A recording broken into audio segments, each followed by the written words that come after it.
So it's day number 3 down at Park Farm Cottage, and I'm going on to feeder number 3 now, and I'm going to be using the Theoben Rapid today in 22 caliber. This is a Mark II and it's been KevG tuned. The weather's looking pretty gloomy outside, pretty cloudy, but the sun should break through hopefully later on. And the better news is the wind has died down now, so there's hardly any wind out there today, so it is looking pretty good. So I'm going to try and see what bag I get today under feeder number 3. Now let's get into the action, guys.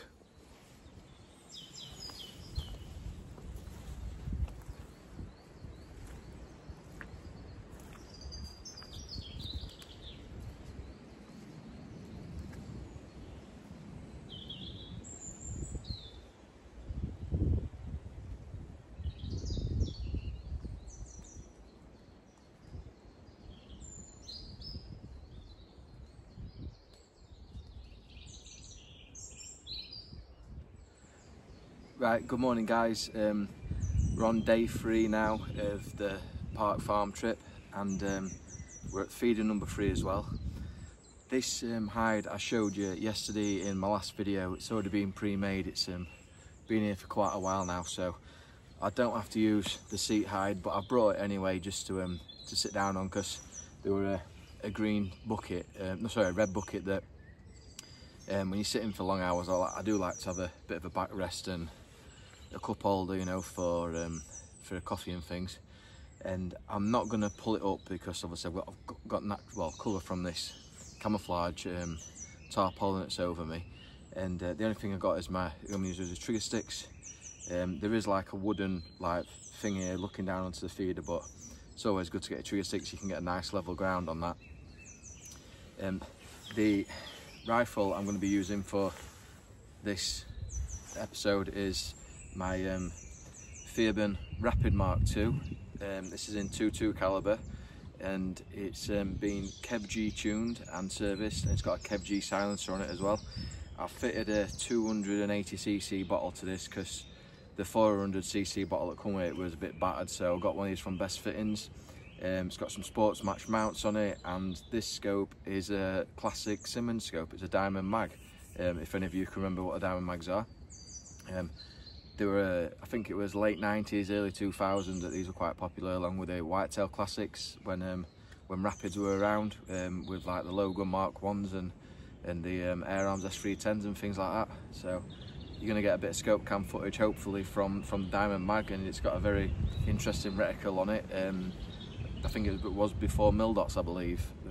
Correct me if I'm wrong there guys, but possibly is. Right, so I'm going to quickly slip my head net on and get my gloves on, and going to get straight into it.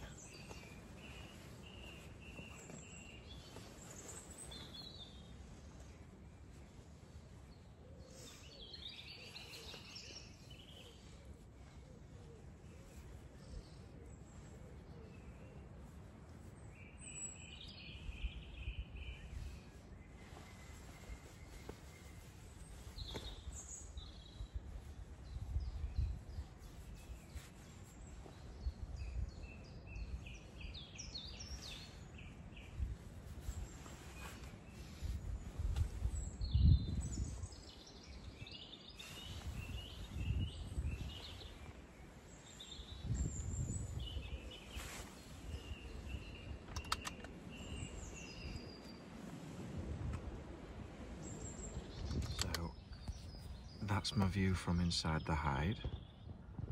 As you can see down there, that's the feeder, full of peanuts, and it's about 25 yards away, possibly. So I'll just zeroed the Rapid in at about 20 yards. It's a big slap bang on the crosshairs for every shot that I get.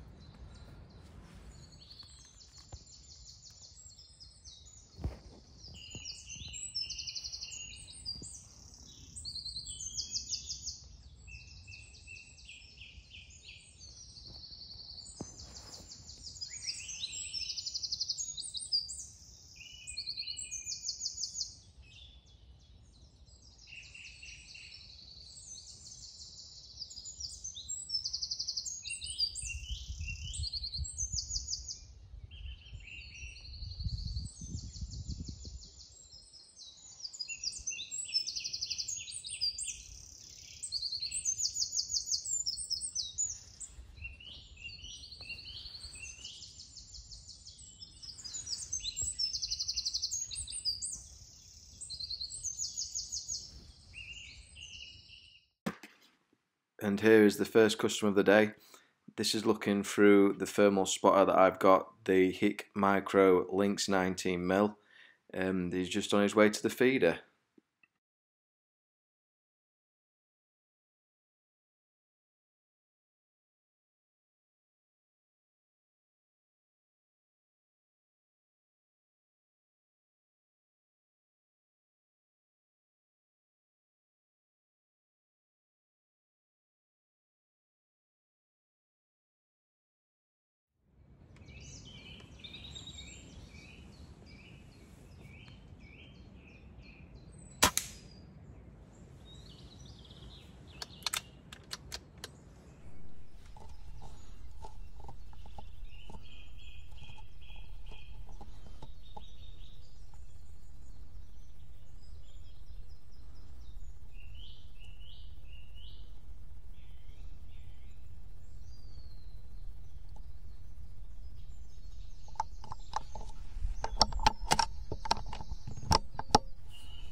Getting eyeballed by a pheasant.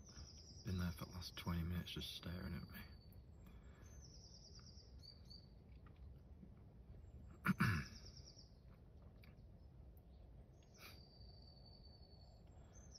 You're a very lucky pheasant.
Right, so that's the end of day 3 under feeder number 3.